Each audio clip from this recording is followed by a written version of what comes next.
The number of students currently enrolled in WSU School Psychology's program is over 11 times larger than it was only 3 years ago. With me today are Beeler and Mia Bonitto, and they're going to discuss this tremendous growth. Welcome to the program. Thank you for having us. Yes, thank you. Angie, can you tell me a little bit about the field of school psychology? Absolutely. So school psychology right now is just an up-and-coming field. We're seeing tremendous growth throughout the country, and we're also seeing that there is a severe need for school psychologists, and we're unique in the realm of psychologists in the sector that we work within schools, and we work with children, helping to identify them and provide services for them for special education needs, both for behavioral or academic and even emotional needs within the school setting, to help provide services for things like IEP plans, 504 plans, really just being a part of a multidisciplinary team and providing the supports that students need to be successful. Okay. One of the things that I think that a lot of people make a mistake about is that they think that school counseling and school psychology are the same. Right. And so I always, whenever I start to tell people about school psychology, I like to start with that, because I like to say, now, do you want to be a school psychologist or do you want to be a school counselor? And a lot of times they say, I don't know the difference, or those are the same. And so one of the things that it's important to understand is that school counselors generally work in the general education environment. So everybody who has been to a high school before and who remembers being in high school, they remember usually talking to their school counselor, maybe about their classes, maybe about if they're having any emotional concerns or things like that. School psychologists, we have this joke in the field about how we're the ninjas of the schools. A lot of times we're like not really in the, people don't necessarily see us. So a lot of times we're the ones who are working with the people with disabilities. We might be in other classrooms for those particular students. And so a lot of times we're doing things like testing students, working in classrooms with kids with disabilities. We might be working if a child is having very significant behavioral issues. A lot of times we're involved in those types of tasks. Also, a lot of people will say, oh, we didn't even have a school psychologist in my building. And most of the time you probably did. You probably just didn't ever see us. Right. So can you tell me a little bit about the job outlook for school psychs? Yeah, absolutely. The job outlook right now for school psychs is, like I said, there's a severe need for school psychologists, especially in the state of Kansas. And so we're really working with the community and with our surrounding areas to grow our program, like you had stated earlier, in order to serve the need for the school psychologists that are needed in this area and even the rural areas in Kansas and across the nation. Right. Yeah, there's a nationwide shortage of school psychologists. I like to tell any students who come to ask me, you can always find it. Basically anywhere you go, you can find a job in school psychology. In particular, in the rural communities outside of Wichita, they have a really significant need. We have students in several different states as well. We've got someone working in Wisconsin right now, for example, and they also were very excited to work with our students as well. It's an exciting career and an exciting time to jump in for this career. So I don't know about you two, but I'm getting a lot of requests for school psychologists from places all over the state and out of state. Can you tell me a little bit about the job prospects for school psychs? Absolutely. So as I said earlier, school psychology is really a growing field, and there's a severe deficit both in the surrounding area and nationwide for school psychologists. So we're really working to grow the program, like we talked about with the 11 times growth over the last 3 years, and we're working to answer the needs for our surrounding communities and also for the greater Kansas area as well as nationwide. We do currently have an intern out in Wisconsin right now, and we are getting some of our students out in some more of the rural areas, and we're looking to kind of broaden our areas with our students, but there is a definite need for school psychologists.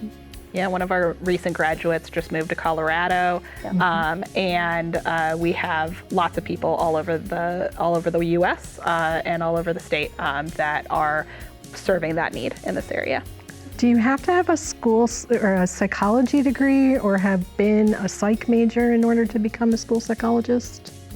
The answer is no, and you can pick up on this too, Mia. The answer is no. You don't have to have a background in psychology or a degree in psychology for an undergraduate degree. Now, we do have a couple of different options in our graduate program, we have one where you can enter with a bachelor's degree, which is a 60 credit hour sequence, and that you can really come in with any background in mental health or education, and hop onto a 60-degree program track where you would get your EDS on the way. Or if you have a master's degree, whether it be in psychology, education, counseling, any mental health or a surrounding field, you could also do a 39-degree credit hour track for an EDS as well. Cool. And an EDS stands for Education Specialist. Right.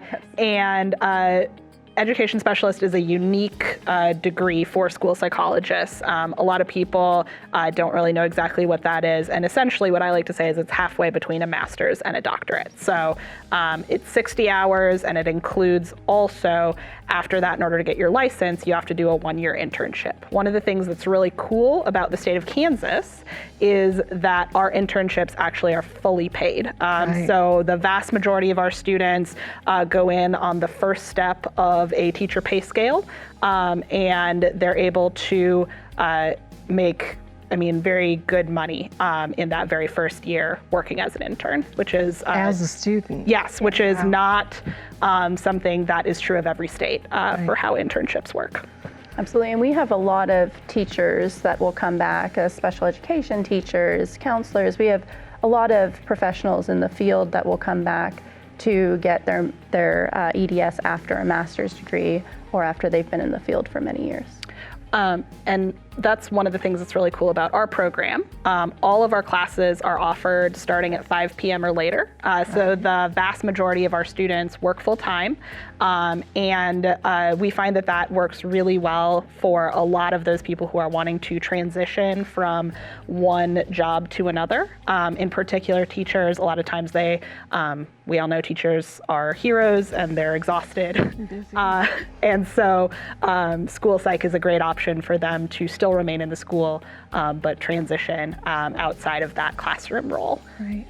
So if somebody were interested in coming into the program, what would you suggest? How would they approach it?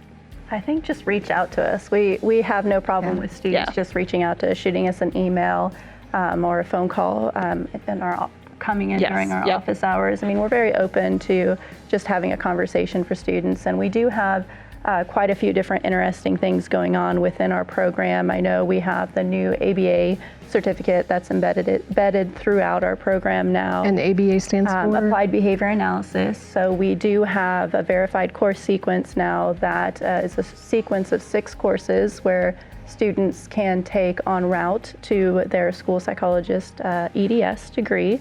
And 4 of the courses are embedded throughout. They're able to take the other 2 as electives that are already part of their degree requirements and get another certification throughout the way, which makes them eligible for a board certified behavior analyst certification, given the right supervision and examination. So they have that option as well. We do have a couple of counseling certificates too. We find that our students like to have several options throughout. Especially now, students are looking for a program that can give them multiple options and certifications throughout the sequence. And I think that we've worked really hard to restructure the program so that students can specialize in different areas, whether it be behavior or counseling or even getting more experience with testing or whatever it may be. Yeah. What do you think students would say and alumni about the program? Yeah, I think one of the things that we have really heard from alumni is that they're very excited, first of all, about the growth.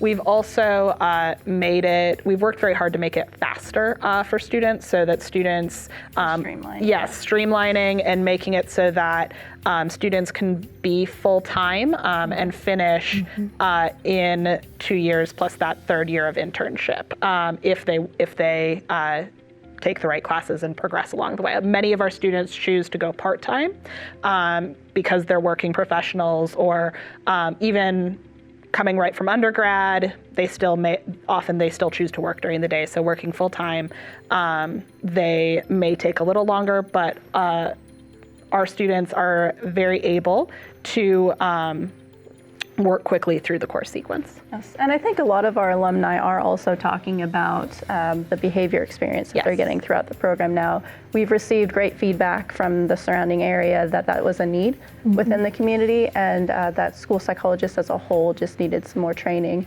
in the area of problem behaviors in schools. So that's some great feedback we've been getting as well from our alumni. Excellent.